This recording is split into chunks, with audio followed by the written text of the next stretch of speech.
우리 옆에 분하고 한번 인사하실 때 우리 감사하며 살아갑시다 인사하겠습니다.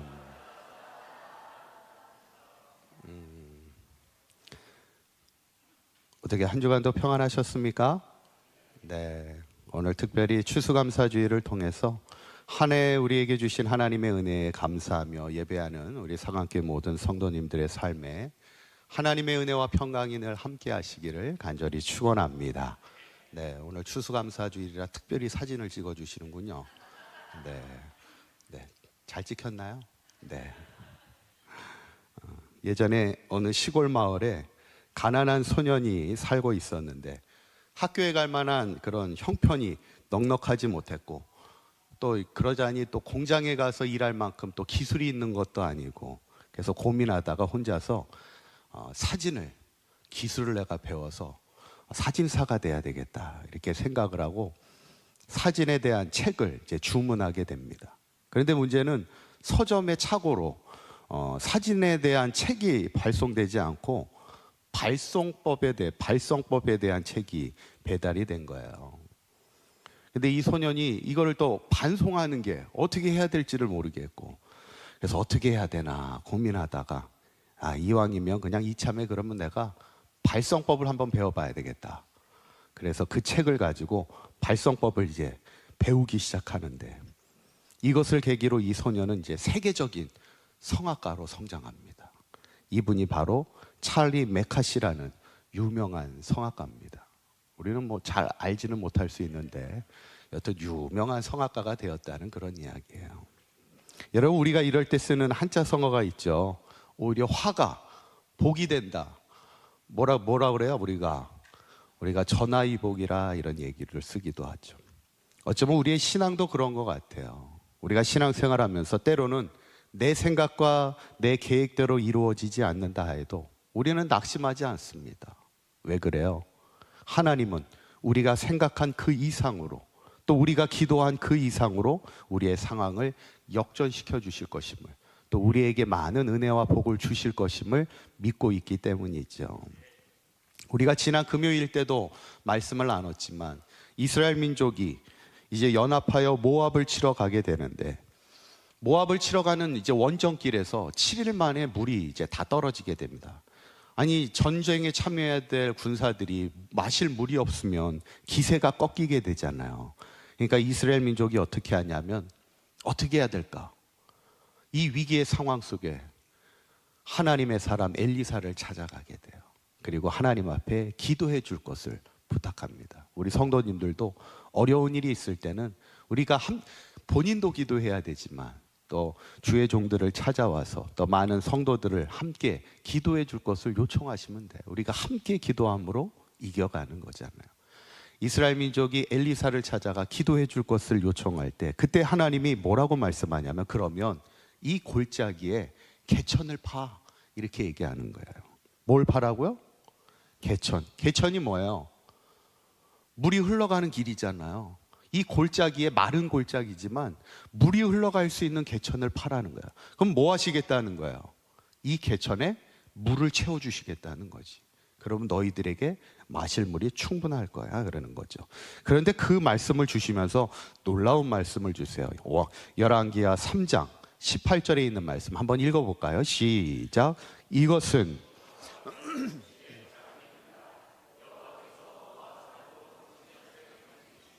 아멘.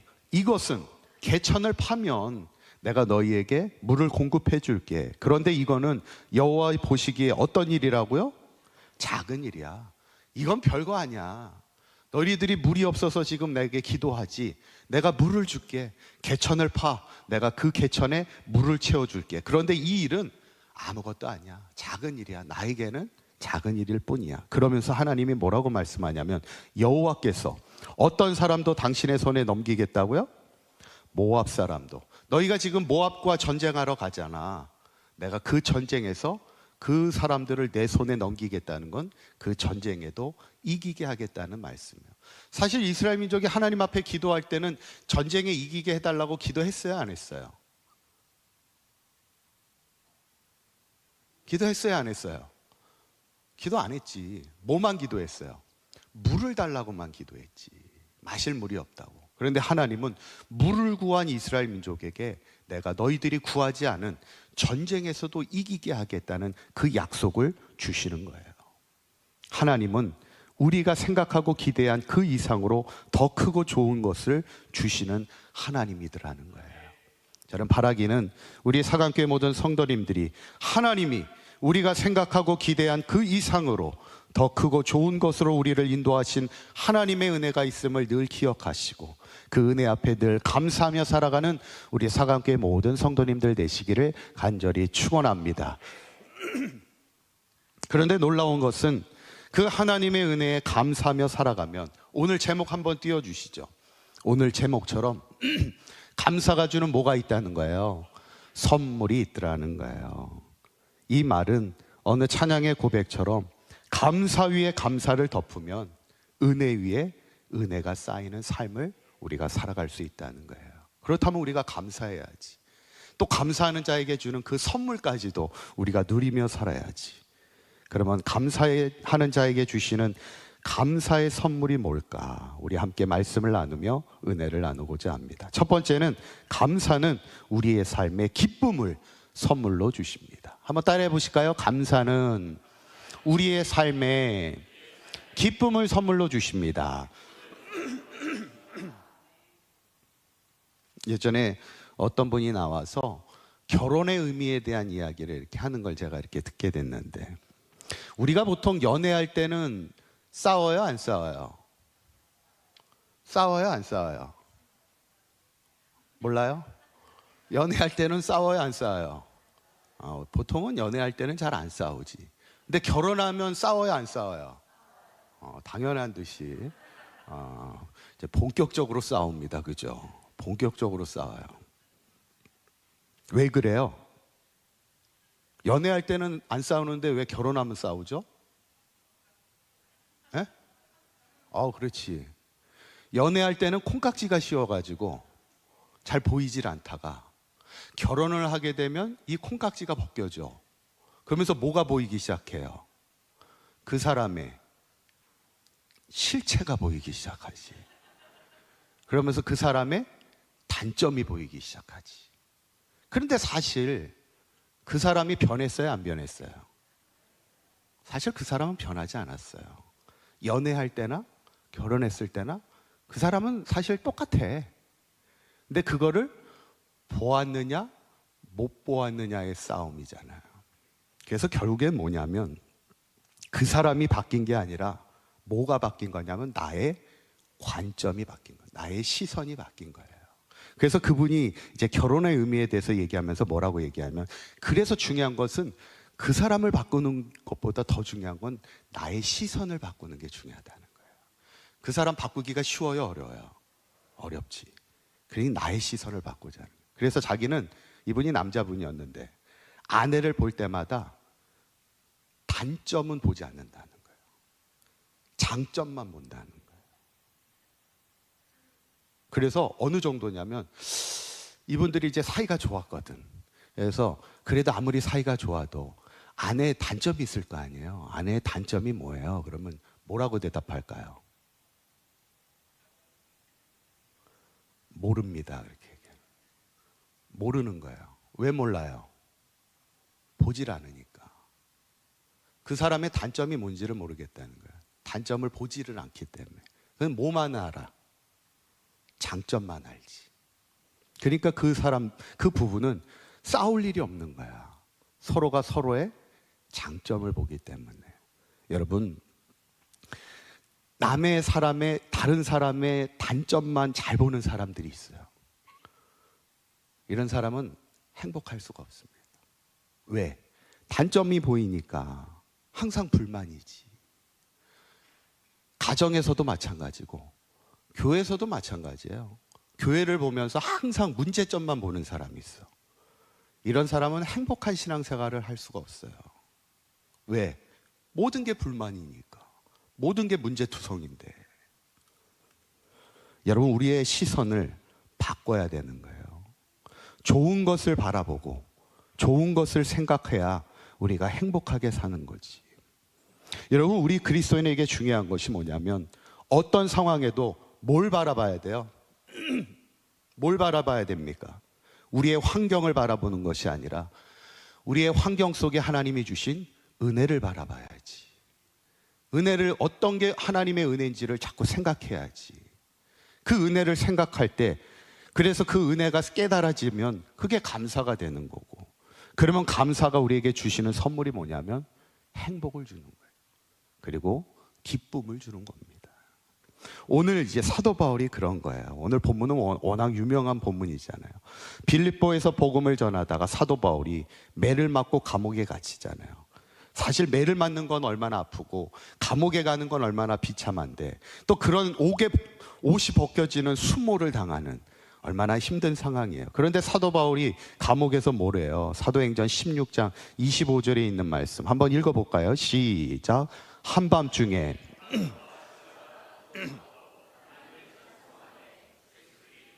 아멘. 바울과 실라가 기도하고 하나님을 어떻게 해요? 찬송하였다는 거야. 여러분, 어떻게 사도 바울이 매를 맞고 옷이 벗겨지는 수치를 당하고 감옥에 갇히는 어려움 속에서도 어떻게 기도하고 찬송할 수 있었을까? 그 이유는 딱 하나입니다. 내가 하나님의 복음을 전하는 사도가 된 것이 그 자체가 너무 감사하기 때문에 그래요. 그래서 그 말씀이 잘 나와 있는 게 고린도전서 15장 9절에서 10절에 있는 말씀이에요. 한번 읽어봅니다. 시작. 나는 사도 중에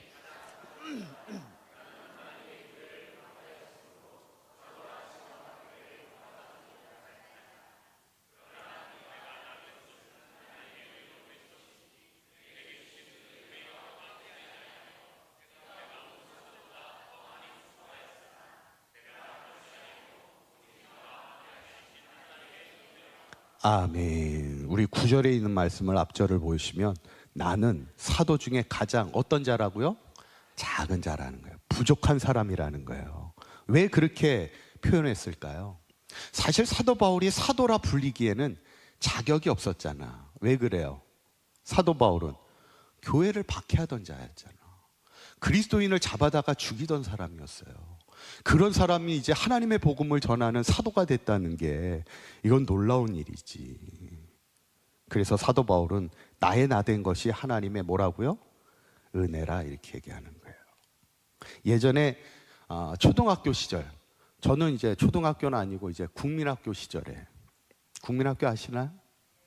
국민학교 시절에 하루는 선생님이 이렇게 반장을 뽑는데, 원래 반장은 어떤 친구를 뽑아요? 공부 잘하고 선생님 말씀 잘 듣는 아이들이 반장을 하잖아요. 어떻게 반장 많이 해보셨나요? 근데 그날 선생님이 반장을 그냥 아예 지목을 하셨는데 반에서 말 제일 안 듣고 제일 말썽꾸러기를 반장으로 세운 거예요. 얘가 반장 일을 잘했을까요? 못했을까요? 어떻게 이렇게 아세요? 반장 일을 잘하더라는 거예요. 왜 잘했을까요? 자격 없는 나를 반장 세워주셨잖아, 선생님이. 오늘 사도 바울이 그 고백을 하는 거예요. 나는 과거에 예수 믿는 자를 그렇게 박해하고 예수를 핍박하던 나를 이제는 예수를 증거하는 사도로 나를 세워주셨사오니 죄인 중에 괴수인 나를 하나님의 자녀 삼아 주셨으니 그게 너무 감사한 거야. 그러니까 옥에 갇혀도 매를 맞아도 기도하고 찬송하며 하나님 앞에 감사하는 거예요. 여러분, 우리에게 주신 하나님의 은혜가 깨달아지고 모든 것이 하나님의 은혜임을 고백할 수 있으면 우리의 삶에 항상 기쁨이 넘치는 겁니다. 저는 바라기는 우리 사강교회 모든 성도님들이 항상 감사로 충만한 인생을 살아갈 때 감사가 주는 기쁨이 우리 안에 충만하여 항상 어떤 상황에도 기도하시고 찬송하며 감사로 영광 돌리는 귀한 삶을 살아가시기를 간절히 축원합니다. 두 번째로 감사는 우리의 삶에 강건을 선물로 주십니다. 한번 따라해 보실까요? 감사는 우리의 삶에 강건을 선물로 주십니다. 아멘. 이번 지난주가 수능이 있었습니다.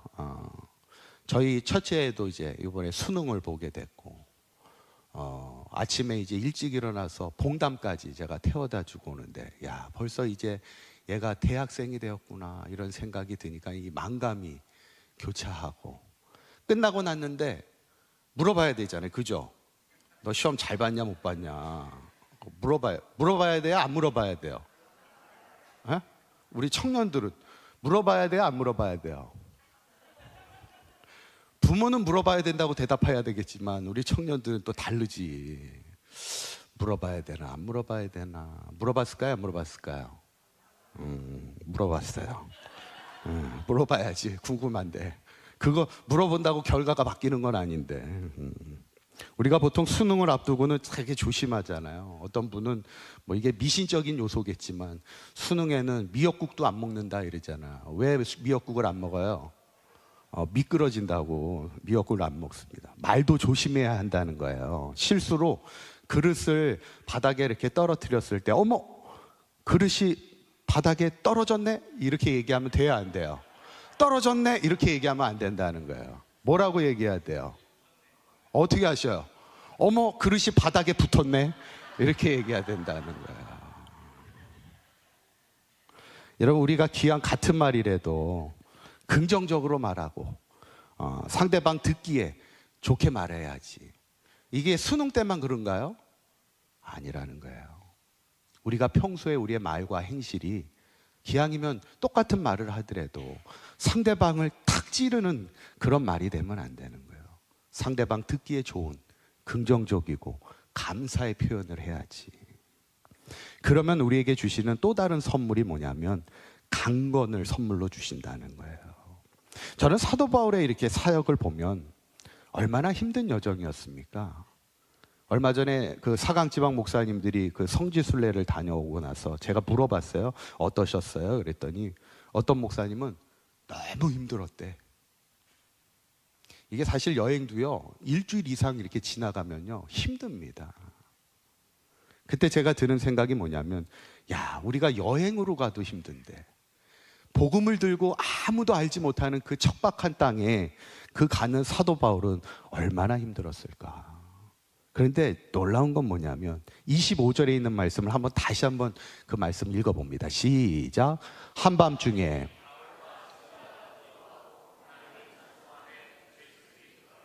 아멘. 바울과 실라가 이제 매를 맞고 옥에 갇힌 상황 속에서 기도하고 찬송했다고 그랬잖아요. 그런데 그 기도하고 찬송하던 그 때가 언제예요?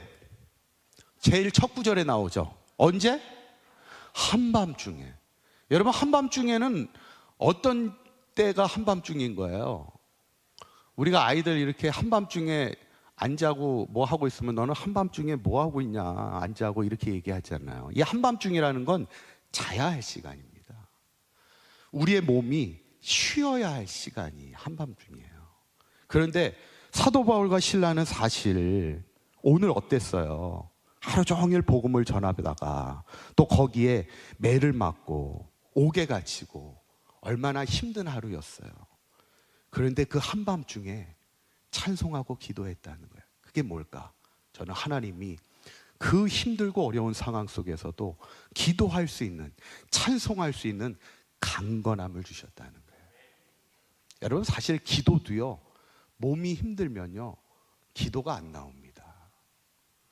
찬송을 하고 싶어도요, 우리가 영적으로 마음이 힘들면요 찬송이 안 나와. 매를 맞고 옥에 갇히는 상황 속에서도 하나님 앞에 기도하고 찬송했다는 건 그렇게 감당할 수 있는 영과 육의 강건함을 하나님이 사도 바울에게 부어주셨다는 거지. 그가 사역을 감당할 수 있는 힘을 계속해서 공급해 주셨다는 거예요. 한밤중에도 기도하고 찬송할 영육 간의 강건함을 하나님이 부어주셨다는 거죠. 왜? 모든 것이 하나님의 은혜임을 고백하는 사도 바울에게 감당할 수 있는 힘을 주시는 거예요. 저는 바라기는 우리 사강교회 모든 성도님들도 어떤 사역을 감당할 때도 항상 기도하며 찬송하며 하여도 피곤치 않고 곤비치 않는 감사가 주는 선물인 강건의 복을 누리시기를 간절히 축원합니다. 마지막 세 번째는 감사가 주는 가장 큰 선물은 우리의 삶에 기적을 선물로 주십니다. 한번 따라해 보실까요? 감사는 우리의 삶에 기적을 선물로 주십니다.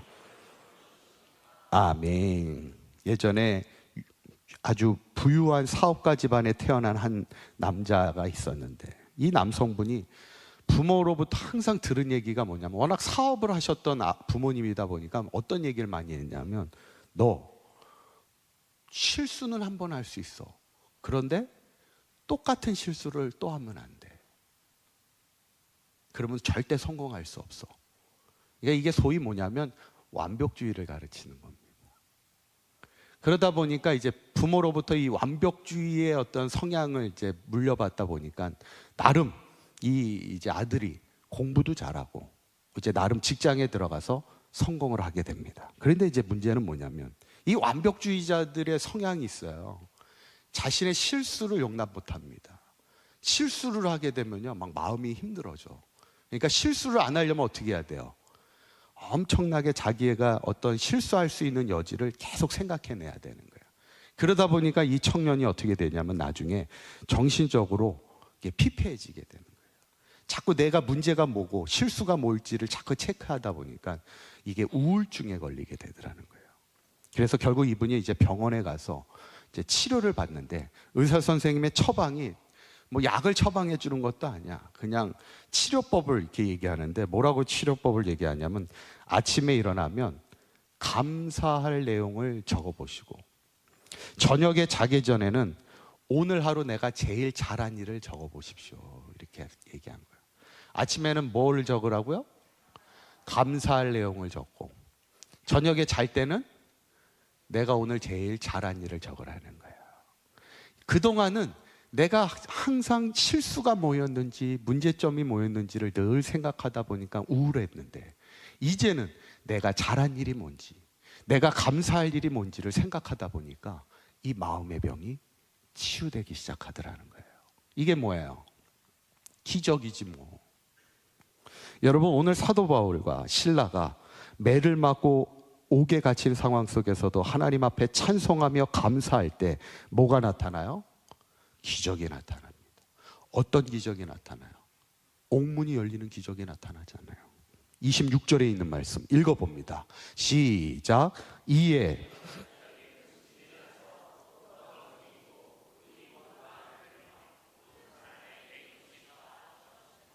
아멘. 사도 바울을 얽매이고 있던 모든 매인 것이요, 다 어떻게 돼요? 벗어지게 되더라는 거예요. 여러분, 우리의 삶에 감사가 회복되면 우리의 마음에 억누르고 있는 모든 것들이 벗어지는 겁니다. 우리의 감사가 회복되면 우리의 가정을 억누르고 있는 모든 것들이 회복되는 거예요. 감사가 회복되면 우리의 교회에 억누르고 있는 어둠의 권세들이 다 벗어지는 겁니다. 근데 옥문만 열린 게 아니에요. 그를 가두었던 것만 벗어진 게 아니에요. 놀라운 거는 자결하던 간수를 구원하는 기적을 일으킵니다. 30절 31절 한번 읽어봅니다. 시작. 그들을 데리고 나아가 이르되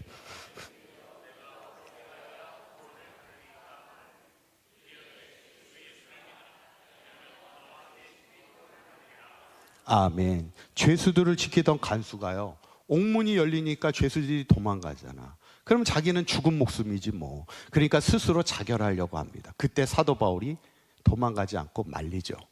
그러면서 그때 간수가 바울에게 이렇게 합니다. 선생님, 내가 어떻게 해야 됩니까? 그때 바울이 복음을 전하는 거예요. 주 예수를 믿으라. 그리하면 너와 네 집이 구원을 받으리라 말씀하는 거예요. 사도 바울을 때리고 가두었던 감옥의 자리가 생명을 구원하는 구원의 자리로 바뀌는 거예요. 이게 기적이 아닙니까? 우리의 가정이 힘들고 어려웠던 그 자리가 정말 기쁨과 감사가 넘치는 생명의 자리로 바뀌는 것, 그게 기적이지. 나를 힘들게 하던 그 사람들, 그 사람을 이제는 예수를 믿고 구원을 받아. 이게 기적이지. 이게 어디에서 시작되는 거예요? 하나님 앞에 어떤 자리에서도 감사하며 기도하며 찬송하는 자에게 주시는 하나님의 기적입니다.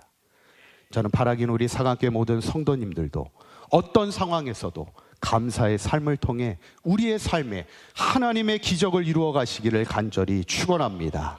이제 말씀을 정리합니다. 제가 자주 얘기하는 감사에 대한 그 스펄전 목사님의 이야기를 한번 띄워주시면 한번 같이 한번 읽어보시죠. 시작.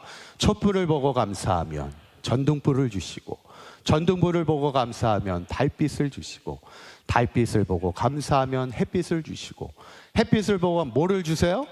천국을 주시는 거예요. 아멘. 이 말이 뭐예요?